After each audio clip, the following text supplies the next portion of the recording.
Bismillahirrahmanirrahim. Assalamualaikum warahmatullahi wabarakatuh. Sahabat kebun berkah dimanapun sahabat kebun berkah berada, jumpa lagi di channel Junediono Kebun Berkah, channel resmi kebun berkah, yaitu channel yang menginformasikan terkait tentang kehutanan, pertanian, perkebunan, wisata, terutama wisata alam. Sukarobot, yaitu merupakan suatu lembaga pelatihan yang melatih putra-putri sahabat kebun berkah yang berusia antara PAUD sampai dengan sekolah menengah umum untuk berlatih terkait tentang robotik, animasi, coding, ataupun programming, dan web design.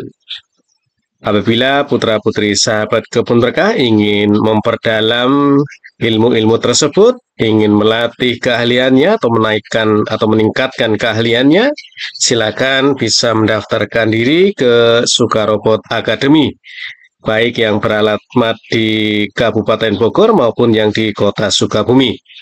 Untuk yang beralamat di Kabupaten Bogor, sahabat kebun berkah bisa mampir di kantor kami di perumahan Ciamas Riverview, Blok C10, Desa Ciamas Rahayu, Kecamatan Ciamas, Kabupaten Bogor.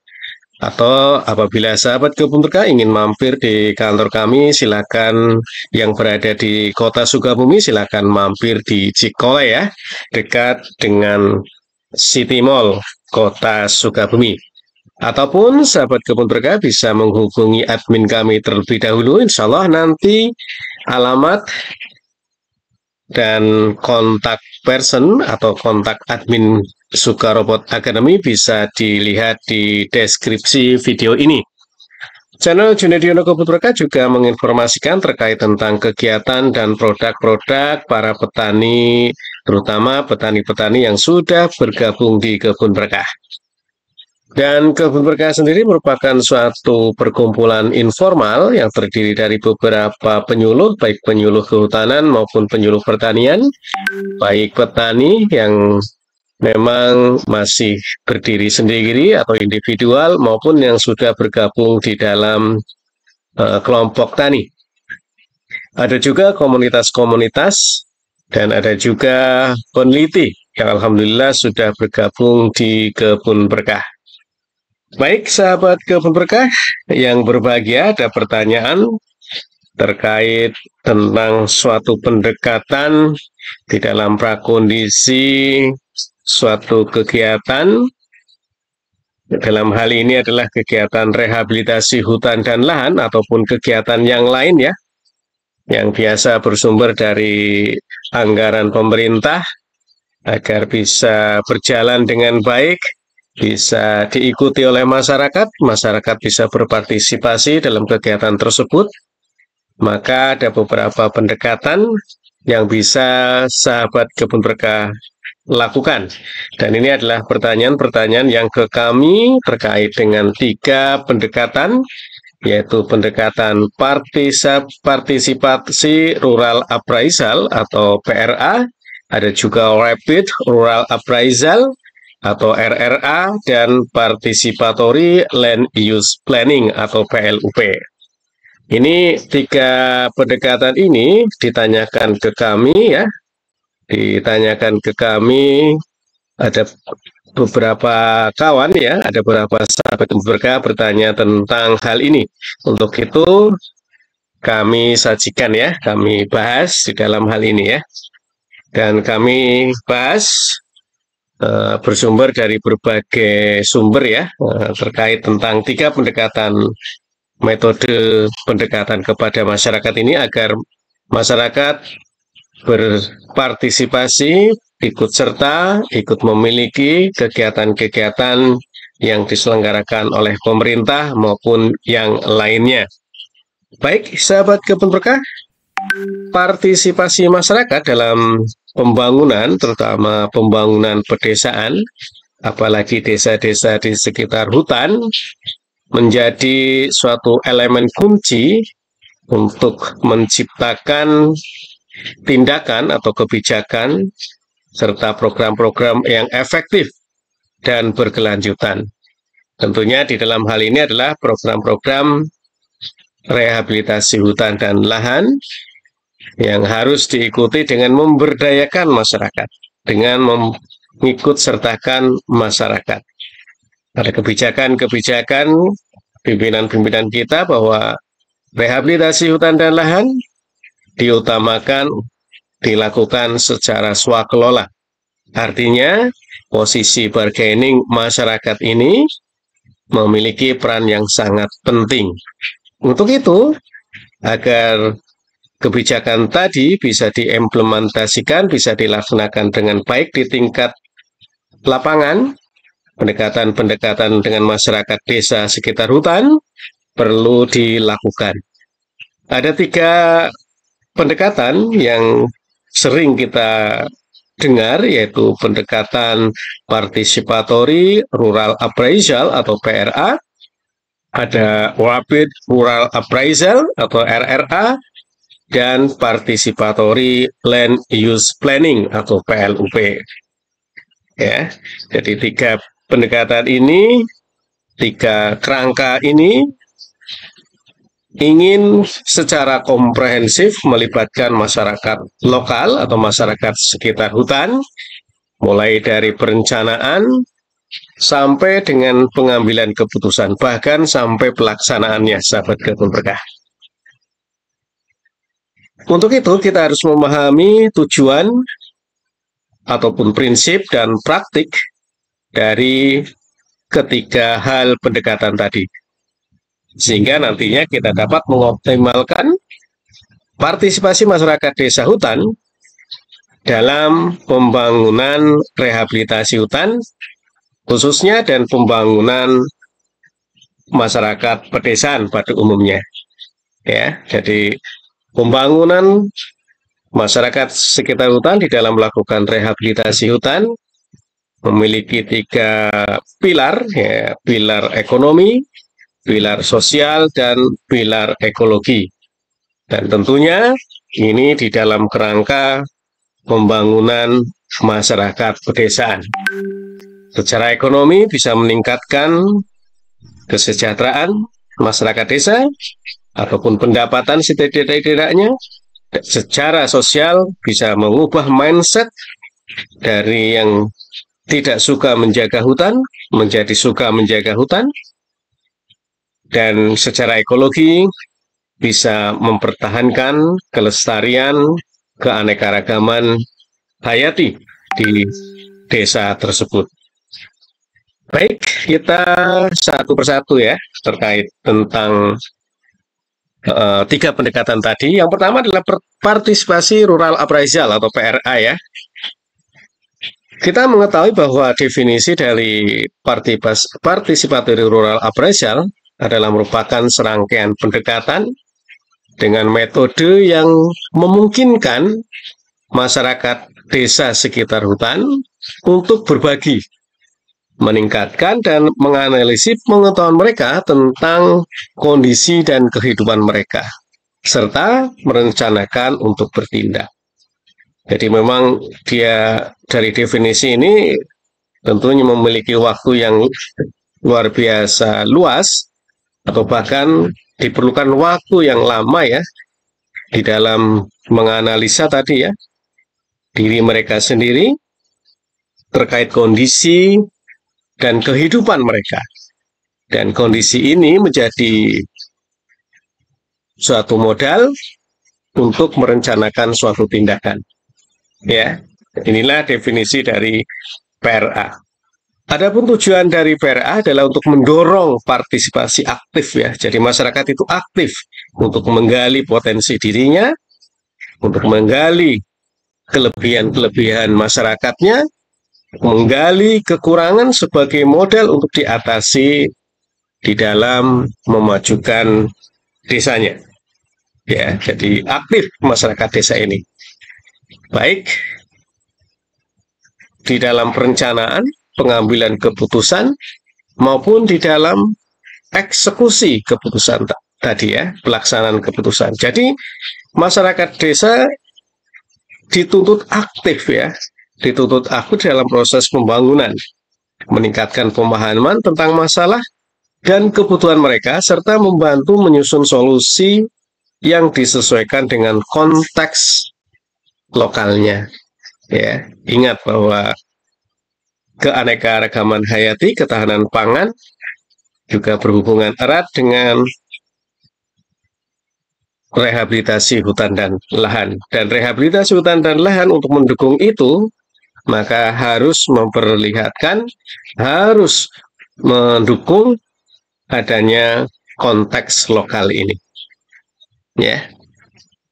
Yang ketiga adalah prinsip-prinsip dasar di dalam PRA.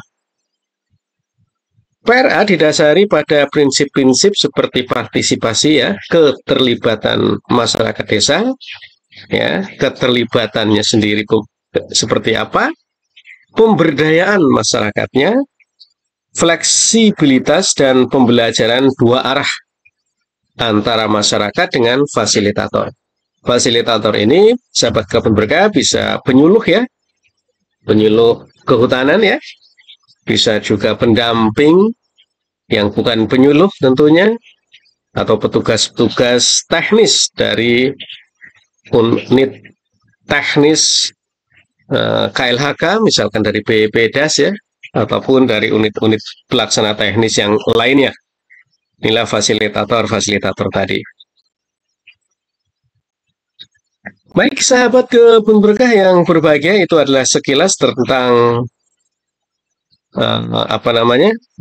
PRA, ya, mulai dari definisi, terus apa tujuannya dan apa prinsipnya. Lalu yang kedua adalah Rapid Rural Appraisal atau RRA. RRA secara definisi merupakan pendekatan yang dikembangkan untuk memperoleh informasi secara cepat, ya, dan efisien tentang kondisi pedesaan, dengan fokus pada identifikasi masalah dan peluang pembangunan.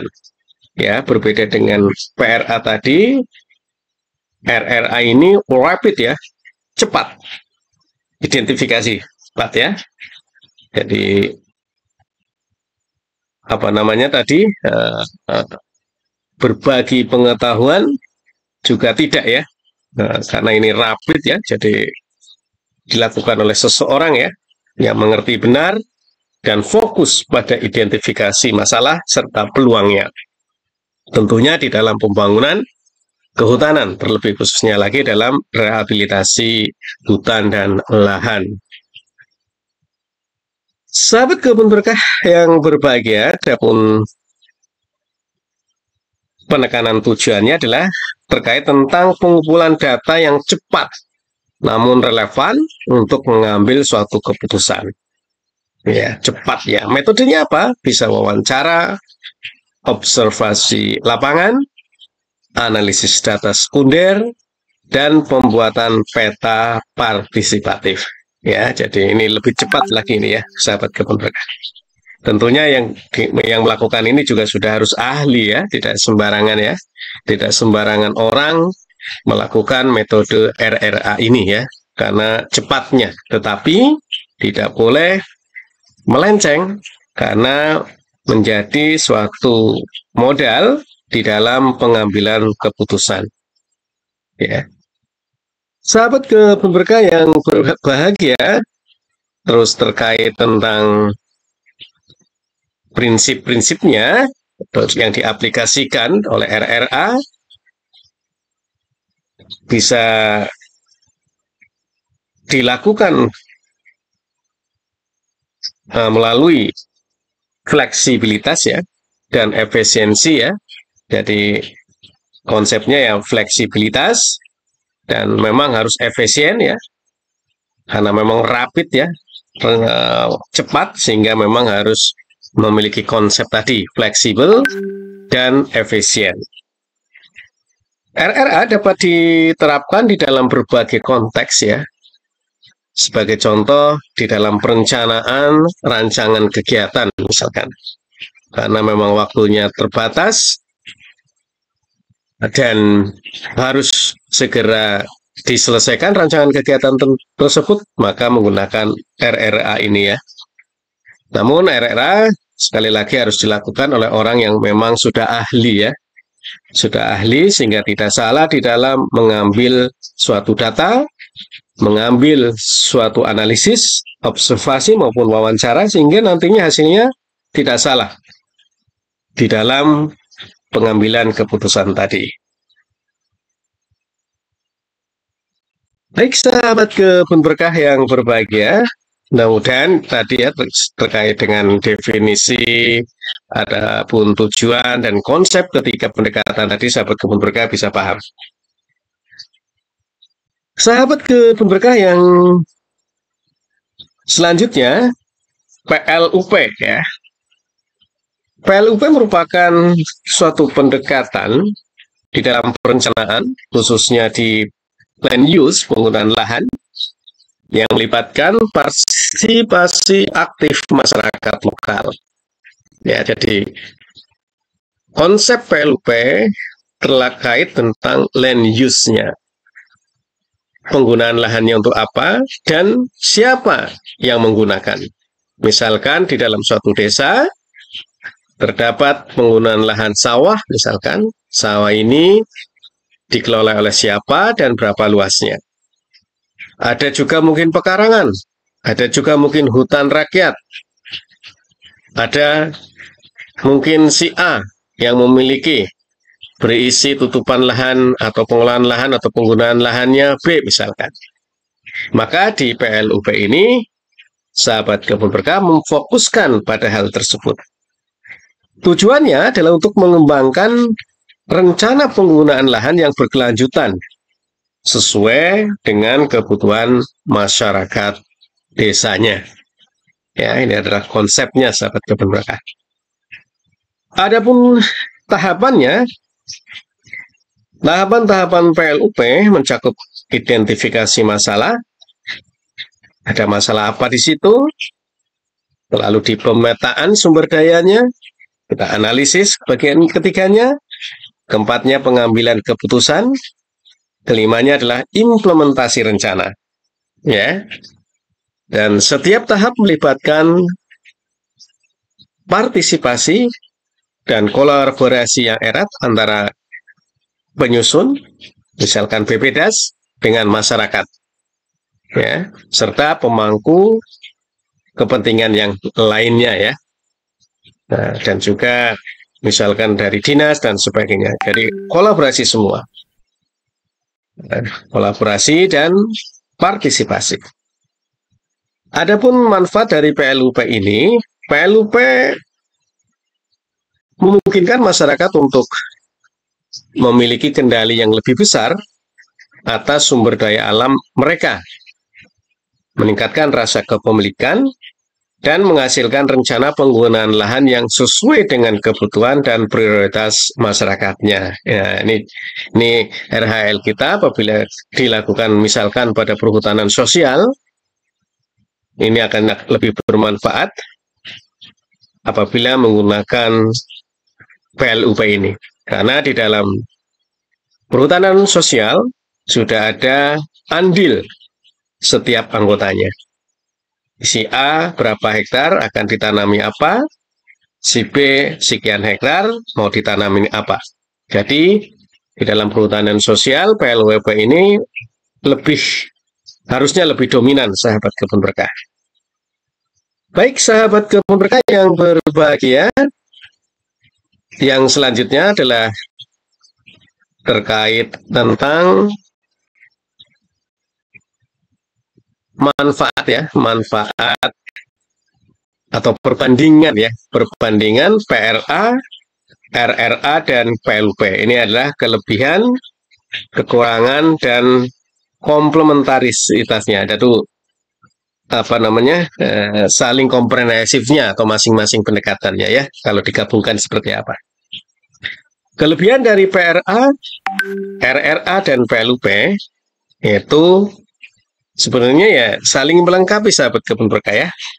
Tadi RRA memang cepat ya, RRA cepat, tapi perlu ahli misalkan. PRA lambat, memakan waktu yang lambat, tapi hasilnya bagus. PLUP merupakan kolaboratif dari keduanya ya, namun lebih terkhusus terkait dengan land use-nya, penggunaan lahannya. Jadi memang saling melengkapi sebenarnya ya. Dan kekurangannya tadi sudah saya sebutkan ya.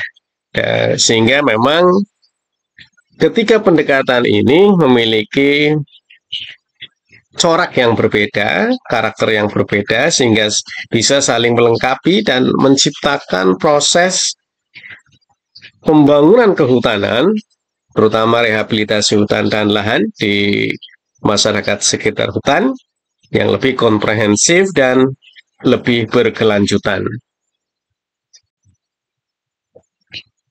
Sahabat kebun berkah yang berbahagia, peran masyarakat sekitar hutan dalam implementasi PRA dan RRA serta PLUP, yang pertama memang pengetahuan lokalnya ya.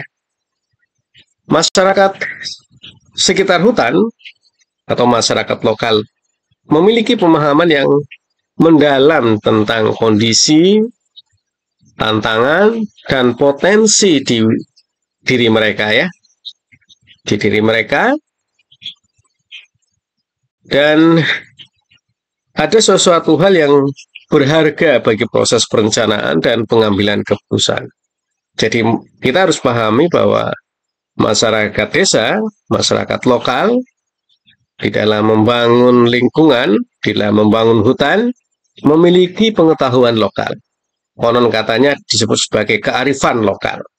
Dan kearifan lokal ini sangat berharga di dalam proses perencanaan, eksekusi, dan pengendaliannya di dalam pembangunan hutan. Yang kedua, bahwa implementasi ketiga pendekatan tadi adalah partisipasi aktif ya.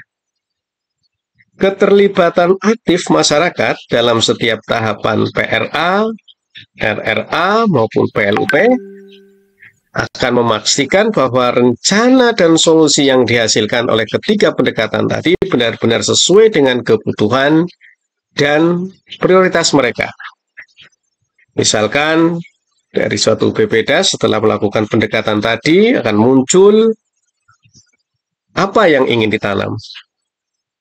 Namun kita juga harus menjelaskan kepada mereka terkait dengan potensi wilayahnya.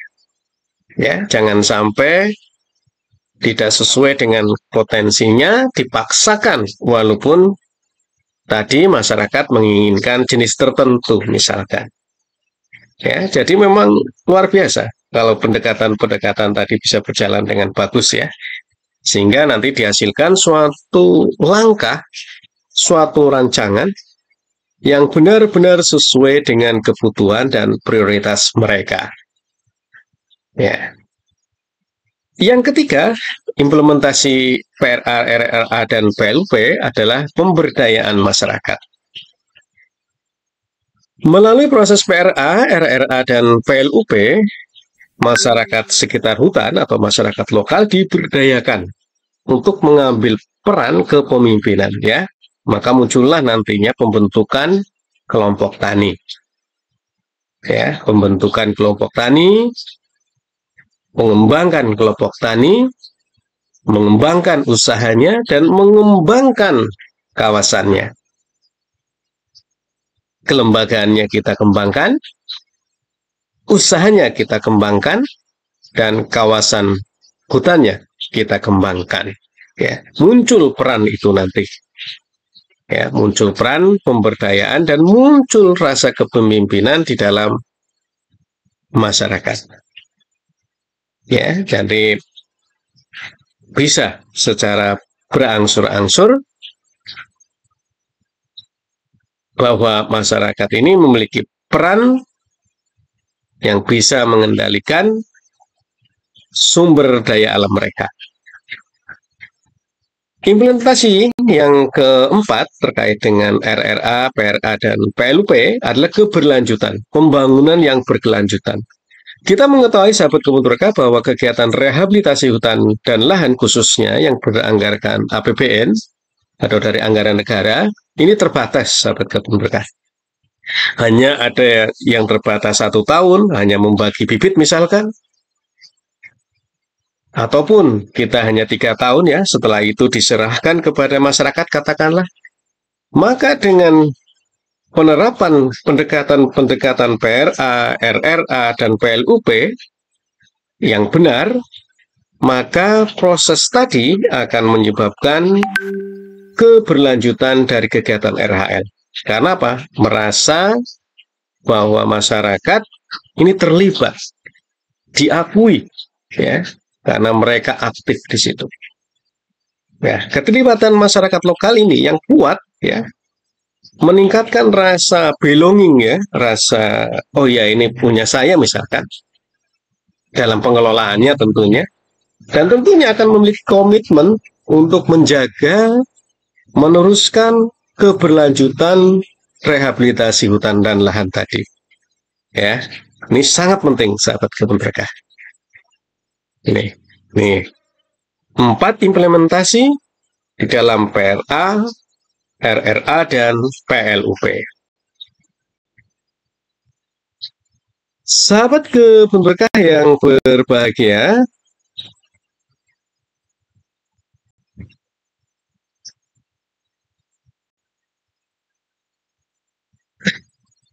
ternyata memang di dalam kita menerapkan PRA, RRA, dan PLUP juga memang tidak semulus yang kita harapkan ya. Pasti akan ada tantangan maupun kendala ya, ketika kita mencoba melakukan pendekatan-pendekatan tadi dengan 3 metode tadi. Ya, kita tidak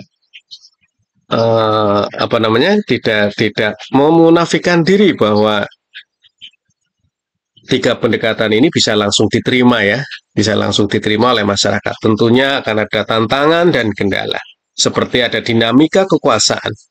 Ya, biasanya perubahan-perubahan kekuasaan, katakanlah kepala desa saja ya, kepala desa saja, ini juga bisa menyebabkan partisipasi maupun kolaborasi maupun pemberdayaan masyarakat bisa terganggu, ini ya, karena ada dinamika kekuasaan. Bahkan ada ketua RT yang diganti pun atau ketua kelompok tani yang diganti pun bisa menyebabkan tadi. Ya, memang ada tantangan-tantangannya. Yang kedua adalah integrasi dengan sistem yang ada. Ya, kita mengetahui bahwa mengintegrasikan pendekatan PRA, RRA, dan PLUP dengan sistem perencanaan dan pengambilan keputusan yang ada, bisa jadi akan mendapatkan tantangan struktural dan administrasi. Bisa jadi, sahabat kebun berkah. Dan ini pasti ada. Yang ketiga, keberlanjutan partisipasi. Untuk mempertahankan partisipasi masyarakat dalam jangka panjang dapat menjadi suatu tantangan tersendiri, terutama ketika menghadapi kendala seperti waktu, sumber daya, dan komitmen. Ya, sumber daya saja kita harus mengakui pendampingan, katakanlah pendampingan kita dengan adanya penyuluh yang memang jumlahnya terbatas, tidak semua bisa dilayani ya, akan menjadi tantangan tersendiri apakah nantinya keberlanjutan partisipasi itu bisa terus berjalan. Yang kedua adalah komitmennya, ya, komitmen dari masing-masing ya. Apakah bisa menjamin RHL katakanlah bisa berlanjut setelah P2 katakanlah. Yang keempat menjadi tantangan adalah kapasitas fasilitator. Kita belum bisa bicara kapasitas ya. Jumlahnya saja kita masih jauh ya. Jauh, apalagi kapasitas. Ya. Ketersediaan fasilitator, pendamping yang mengerti, terampil, berpengalaman dalam memfasilitasi setiap proses, ini menjadi kunci keberhasilan penerapan PRA, RRA, dan PLUP.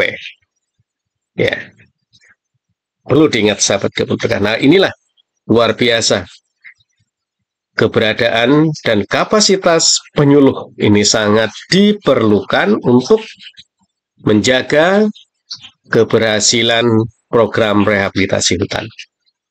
Ya. Baik sahabat kebun berkah yang berbahagia, ada beberapa contoh ya terkait dengan perencanaan-perencanaan tadi ya. Seperti penggunaan RRA untuk menganalisis kebutuhan masyarakat di desa A misalkan, dia menggunakan metode RRA untuk mengumpulkan data yang relevan tentang kondisi sosial ekonomi, kesehatan, pendidikan di desa A tadi, yang menjadi dasar utama untuk merumuskan program pembangunan. Ya, kalaupun kita kaitkan dengan RHL ya, data-data kondisi sosial ekonomi, kondisi biofisik yang bisa menjadi dasar untuk merumuskan rencana kegiatan atau rencana teknis RHL. Ini tidak main-main sahabat kebun berkah ya, rancangan tadi. Jadi jangan main-main di dalam membuat rancangan. Misalkan contoh penerapan PULEP, yaitu perencanaan penggunaan lahan ya di desa Karya Tani misalkan. Ya, jadi melalui proses PLUP, masyarakat desa Karya Tani memetakan sumber daya alam mereka, menganalisis potensinya dan tantangannya, dan mengembangkan rencana penggunaan lahan yang melindungi hutan dan mempromosikan pertanian berkelanjutan. Ya, ini salah satu contoh di dalam penerapan PLUP. Di dalam penerapan PRA, misalkan adalah di dalam melakukan proyek pembangunan air bersih ya, misalkan di desa Sukamiskin misalkan. Dengan menggunakan pendekatan PRA, masyarakat desa Sukamiskin berhasil mengidentifikasikan masalah kurangnya akses air bersih dan mengembangkan solusi yang sesuai dengan kebutuhan lokal. Misalnya dengan sumur bor ataupun sistem distribusi air. Inilah beberapa contoh sahabat kebun berkah di dalam menggunakan pendekatan RRA, PRA, dan PULP. Ya.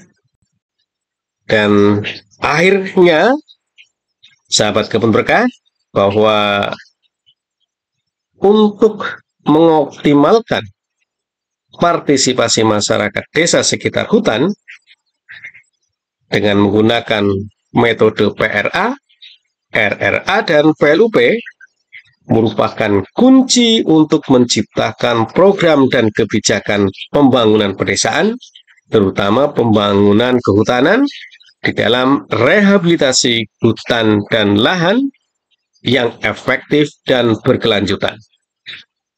Dengan memadukan kelemahan dan kelebihan masing-masing pendekatan tadi, BPDAS, sahabat kebun berkah, pemerintah daerah maupun pemangku kawasan atau pemangku kepentingan dapat mengoptimalkan keterlibatan masyarakat, memanfaatkan pengetahuan kearifan lokal, dan menghasilkan solusi sesuai dengan kebutuhan mereka. Terima kasih ya, dan selamat mencoba. Dan apabila sahabat kebun berkah masih ada hal-hal yang kurang paham, sahabat kebun berkah bisa mengechat di kolom komen ya, ataupun bisa WA kami untuk kami bahas seperti apa yang dilakukan oleh sahabat kebun berkah untuk bertanya tentang PRA, RRA, dan PLUP. Maka kami sajikan atau kami buat materinya di channel ini. Terus semangat untuk melakukan rehabilitasi hutan dan lahan menuju kehutanan berkelanjutan, pertanian berkelanjutan. Terima kasih. Assalamualaikum warahmatullahi wabarakatuh.